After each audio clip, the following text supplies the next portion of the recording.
Kwa watumishi ambao wametajwa si waaminifu kwenye maeneo haya.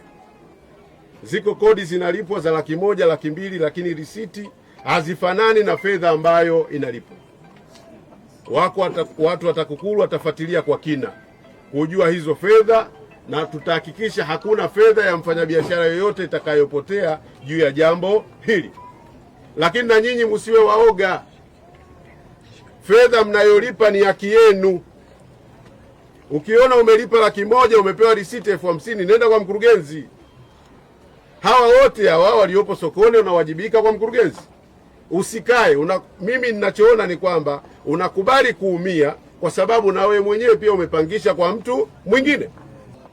Lakini kuhusiana na banda hili, juu ya upatikanaji wake, umilikishwaji wake, mkurugenzi ataenda kujiridhisha juu ya mmiliki aliyepewa eneo hili. Kwa hiyo kwanza aliyekuwa anafanya shughuli hii asimame kwanza mpaka sisi tutakapojiridhisha na kutoa maamuzi nani aendelee kufanya biashara katika eneo hili.